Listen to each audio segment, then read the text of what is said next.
The challenge with bringing together the consumerisation of devices and its influx into our organisations is going to be quite a big challenge for us as security professionals.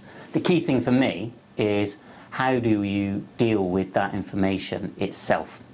How do you ensure that we don't introduce risks when you bring together the elements of consumerisation? That means any device, any access, which we're seeing more and more into companies, social networks, and the mobility aspect. Mobility meaning any time, any place, anywhere. And what you've got to do is look at this in risk frontiers and understand what the real risks are towards your organisation.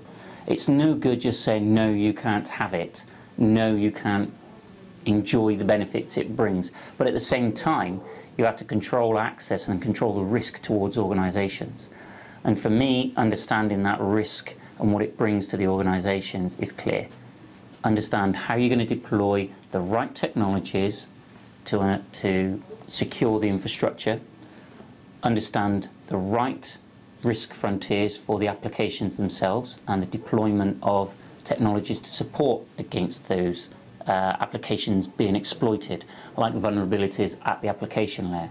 It may be that the core element really about this is getting down to the data and understanding the risk around the data itself. So if you say, hey, it's okay, you can have access to our organisation with any device you want, understand that you're going to need to secure the data. It's need to protect. And that's where we then talk about things like the ensuring of digital rights management.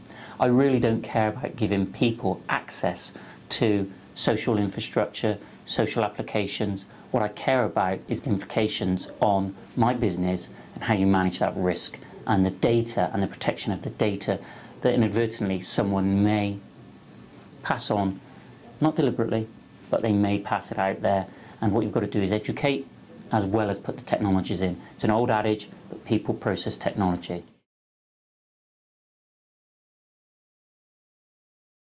I think there are a lot of organisations that are both right at the frontier, and those just starting the curve of going on to the upward curve of deployment and understanding the challenge today. And as organisations, what we've got to do is try and stay ahead of the curve. And it doesn't introduce a threat to the security profession.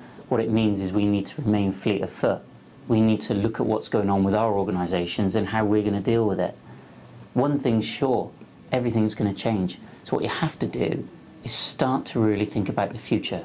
Look at horizon scanning. There's some brilliant reports by McKinsey and other business organisations and business consulting organisations that talk about horizon scanning, 12, 18, 36 months out.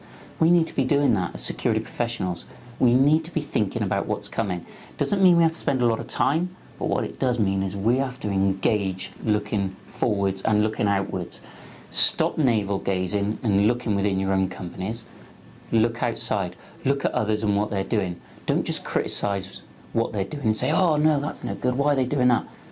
Have a discussion, have a debate. Why are they doing that? Why is it good for their organisation? Why is it no good for yours?